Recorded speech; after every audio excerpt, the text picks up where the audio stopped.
السلام عليكم ورحمة الله وبركاته. أنا عايز أتكلم في الناس اللي بتخشيلي على الخاص.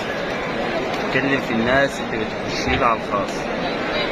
بالنسبة الفلوس اللي احنا الفيديو اللي احنا كنا عملناه، الفلوس اللي احنا دفعناها. الفلوس اللي احنا دفعناها دي مش القعدة اللي حاكمة بيها. مش القعدة اللي حاكمة بيها. بس طبعا سببها هي القعدة العرفية. سببها هي المشكلة دارت تاني بسبب القعدة العرفية. ليه؟ القعدة العرفية في أول مشكلة ما حكمتش حكم عادل، حكم ظلم. ليه؟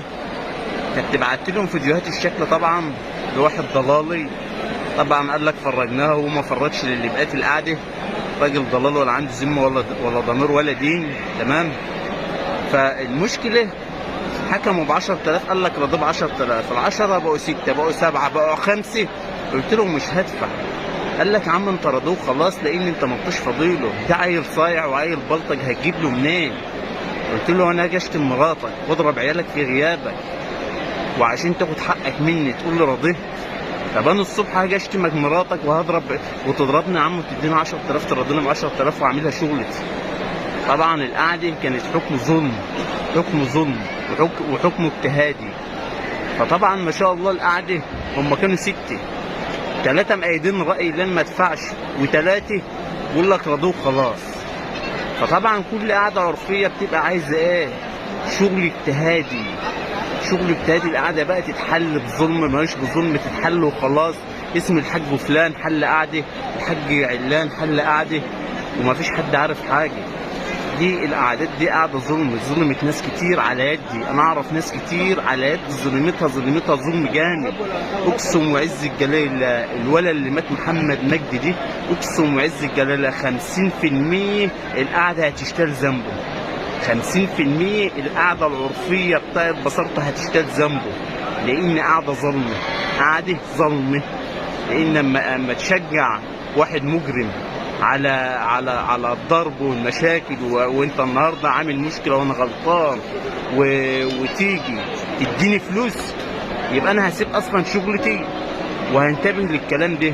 اقعد ارزق ده يضربني ويعورني واخد لي منه 10,000 جنيه، يعني ممكن يعمل له في الشهر 4 مشاكل ب40,000، هيشتغل لايه؟ فانت كده اصلا القعده العرفيه شجعته، لان القعده العرفيه بتقول لك انت ما انتش فاضيله، هو عيل صايع، عيل بلطجي، وهو يعني لو حكمنا عليه ب5,000 هيجيبهم منين؟ ولا هو ولا ابوه هيجيبهم منين؟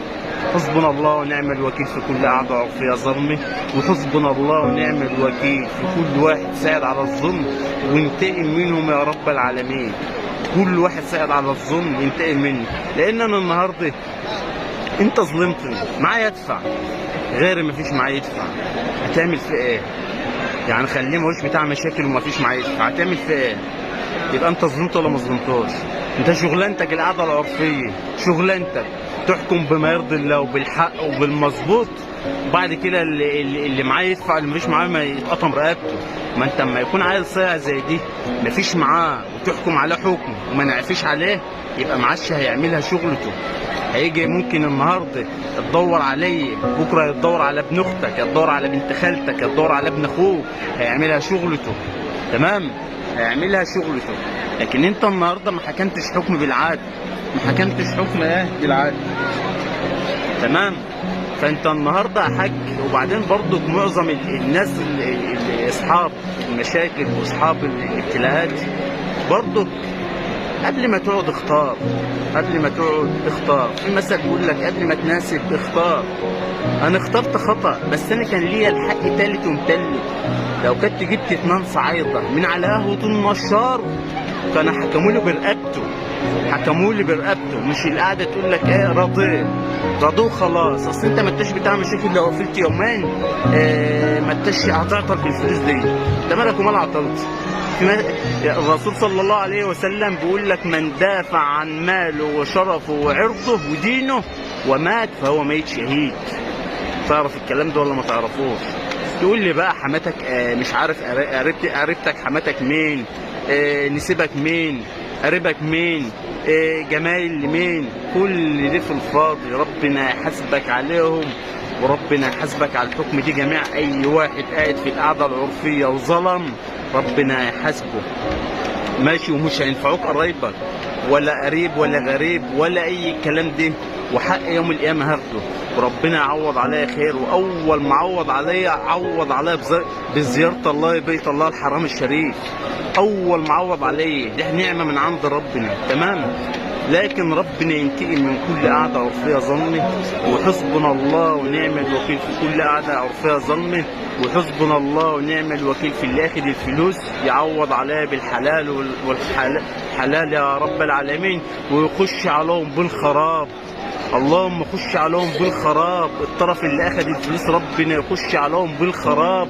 والضلال اللي انت اتبعت له الفيديوهات اللي ما فيش عنده ذمه ولا ضمير ولا دين، اللي وشه اسود ماشي، اللي وشه اسود يبقى يبص لنفسه في المرايه، ما فيش عنده ذمه ولا دين، دي ساعد على الظلم ده اول واحد.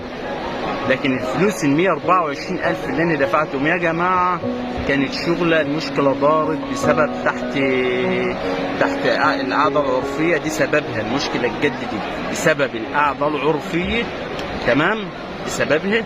ودفعتهم بقى في المحكمه اجتهادي، دفعتهم في المحكمه اجتهادي. والقعده العرفيه خدوا بالكم عشان ايه برضه اللي يجي يقعد يعمل قعده عرفيه يبقى خد باله. ورق القعده العرفيه ما بيعتمدش بالنسبه للمركز، لان راحوا يسلموا الورق في المركز مره واثنين وثلاثه، ما فيش حد رضى يستلمهم منهم، ما فيش ولا المأمور ولا اي حد رضى يستلم منهم الورق. يعني قعده عرفيه تحت السلم، تمام. جزاك الله خيرا يا رب.